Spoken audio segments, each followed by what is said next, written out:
Square well potential, वर्ग विभव कूप। तो यहाँ पर ये जो डार्क ब्लैक लाइन से अपन ने बनाया है ये हमारा पोटेंशियल है। सो डेफिनेटली दिखने में लग रहा है कि कोई पार्टिकल इसके अंदर रहेगा तो उसको ऐसा लगेगा जैसे कि वो किसी वेल में है, कुएं में है। सो ये पार्टिकल की एनर्जी है हमारे पास। जो पोटेंशियल है वो नेगेटिव में है, -V0 है। तो 3 रीजन यहाँ पे है, फर्स्ट, सेकेंड, थर्ड, 0 से a तक है। तो सबसे पहले पोटेंशियल को डिफाइन कर लेते हैं। तो x लेस देन 0 यानी कि इस रेंज में, तो इस रेंज में पोटेंशियल कितना है 0।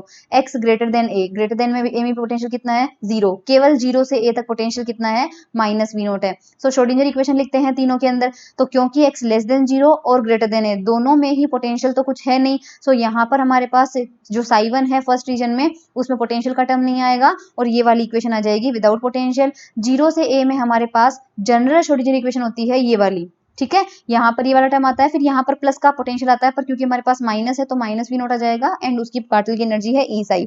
इसको थोड़ा सा रीअरेंज करेंगे तो हमें इस फंक्शन के रूप में मिल जाएगा, ओके।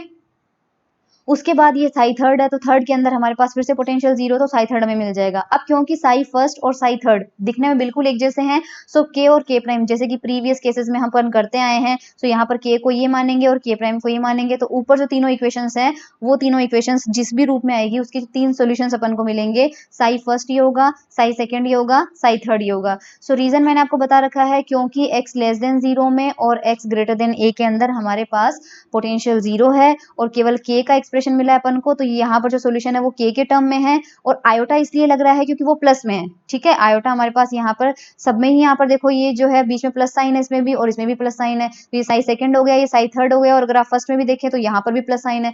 प्लस साइन जब आता है बीच में इसका मतलब आयोटा आएगा एक्सपोनेंशियल में, तो तीनों में ही आयोटा आ रहा है। साई थर्ड के अंदर हमारे पास जो -x वाला कंपोनेंट है वो हमने हटा दिया है, क्योंकि साई थर्ड लास्ट वाला रीजन है। एक बार पार्टिकल वहां तक पहुंच गया यानी वो पोटेंशियल को पार कर गया तो वापस लौट के आने के उसके चांसेस नहीं है, इसलिए -x में वापस रिफ्लेक्ट होके आने वाली वेव का कोई स्कोप नहीं है। इसलिए हमने यहाँ पर प्लस का d वाला फंक्शन हटा दिया है, जैसे कि प्रीवियस केसेस में अपन हटाते हैं। बाउंड्री कंडीशन लगाते हैं, तो x इक्वल टू 0 अगर आप देखें तो वो फर्स्ट और सेकंड रीजन के कॉमन में है, तो साई फर्स्ट और सेकंड और उनका डिफरेंशिएशन दोनों इक्वल होंगे। सो फर्स्ट और सेकंड से हमें मिलेगी कंडीशन ये, और दोनों का डिफरेंशिएशन करने से हमें मिलेगी ये। इन दोनों को सॉल्व करेंगे तो प्रीवियस केसेस में मैंने डिटेल से इस तरह की इक्वेशन सॉल्व करवा रखी है, आप देख लीजिएगा। इस k को एक बार यहाँ पर भेज दो तो यहाँ a प्लस बी और a माइनस बी है, एक बार दोनों इक्वेशन को ऐड कर देंगे तो ये मिल जाएगा, दोनों इक्वेशन को माइनस कर देंगे तो ये मिल जाएगा। x इक्वल टू a पर सेकंड और थर्ड पे कंडीशन लगाएंगे, तो x इक्वल टू a पर जब ये वाली कंडीशन लगाएंगे तो इक्वेशन नंबर 3 मिलेगा, ये वाली कंडीशन लगाएंगे तो इक्वेशन नंबर 4 मिलेगा, यानी डिफरेंशिएशन करके x की जगह a पुट करना है। सो 4/3, 4 में 3 को डिवाइड करेंगे तो अपन को ये कंडीशन मिल जाएगी। यहाँ पर देखो इसको f से डिवाइड कर दो, इसको f से डिवाइड कर दो, इसको f से डिवाइड कर दो और इसको f से डिवाइड कर दो, तो हमें एक्सप्रेशन मिल जाएगा ये। उसके बाद हमने क्रॉस मल्टीप्लाई किया है, सो क्रॉस मल्टीप्लाई से इक्वेशन मिल जाएगा। उसके बाद ये जो gf वाले टर्म्स हैं इन दोनों को एक साइड ले लिया और यहाँ से g/f की वैल्यू निकाली, which is equation number 5।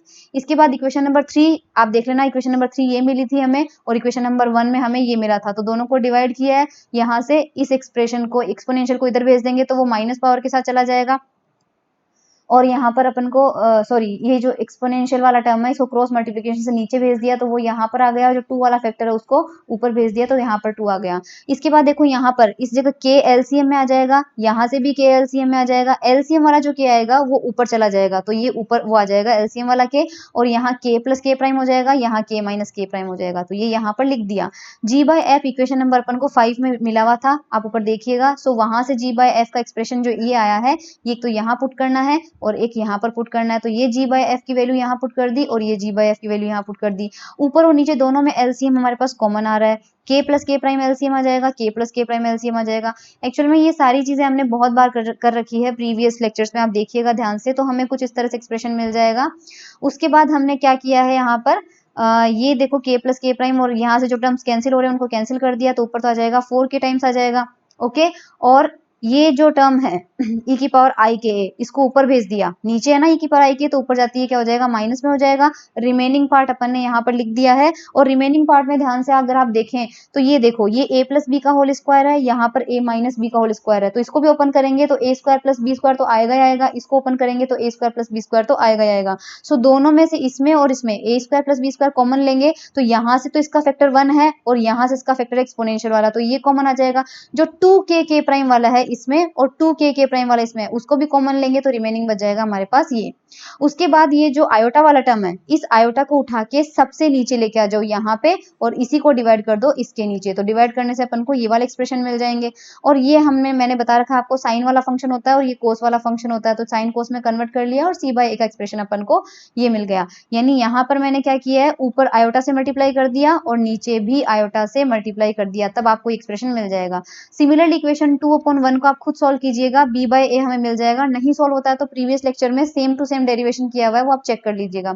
Reflection coefficient हमारा होता है b² सो यहाँ बी बाय ए का ये एक्सप्रेशन आया, इसका पूरा स्क्वायर कर देना है। नीचे वाले टर्म में देखो हमारे पास x प्लस आयोटा y है, तो जब भी इस तरह की इक्वेशन का स्क्वायर करते हैं तो वो होता है x² प्लस y² होता है हमारे पास। तो सिंपली मैंने x² प्लस y² किए और ऊपर वाला term as it is square में आ गया है। इसके बाद हमने यहाँ पर क्या किया, ये a प्लस बी का होल स्क्वायर, तो उसको ओपन कर दिया और ओपन करने के बाद यहाँ पर 4 वाले टर्म को अलग ले लिया और जो 2k वाला टर्म है उसको इस 4k के साथ अलग से लिख लिया। अलग से लिखने के बाद हमारे पास इस टर्म को तो अपन ने टच नहीं किया है, इस कोस स्क्वायर को अपन ने 1 माइनस साइन स्क्वायर में कन्वर्ट कर लिया है और सॉल्व किया तो रिमेनिंग ऑप्शन हमारे पास ये आ जाएगा। यहाँ इसको और इसको सॉल्व करोगे तो हमारे पास ये बच जाएगा। इन दोनों को सॉल्व करेंगे तो हमारे पास कुछ टर्म आएगा के स्क्वायर में, वो माइनस का बचेगा, माइनस का शायद 2k स्क्वायर आएगा, यानी ये जो प्लस वाला टर्म है इसी जगह सेम माइनस का आ जाएगा। फिर यहाँ पे a square plus b square और ये -2ab को रिप्रेजेंट करेगा, तो a square plus b square -2ab से आपके a माइनस बी का होल स्क्वायर बन जाएगा यहाँ पे, और 4k स्क्वायर आपके पास एज इट इज आ जाएगा। फिर हमने जो k स्क्वायर और k प्राइम स्क्वायर माना है उनकी वैल्यूज यहाँ पुट करेंगे। अब ये वैल्यूज पुट करने के बाद रिफ्लेक्शन कोफिशिएंट सेम कैसे निकालते हैं वो मैंने प्रीवियस लेक्चर में दिखा रखा, आप देख लीजिएगा। सो रिफ्लेक्शन कोफिशिएंट हमको मिलेगा, इसी तरह से ट्रांसमिशन कोफिशिएंट हमारे पास आता है c बाय ए, ऊपर आपको c बाय ए का एक्सप्रेशन गिवन है, उसको सॉल्व करेंगे, वैल्यू पुट करेंगे तो वो बिल्कुल रिफ्लेक्शन कोफिशिएंट का उल्टा आता है और ये r plus t is equal to हो जाता है 1। तो ये था स्क्वायर वेल पोटेंशियल।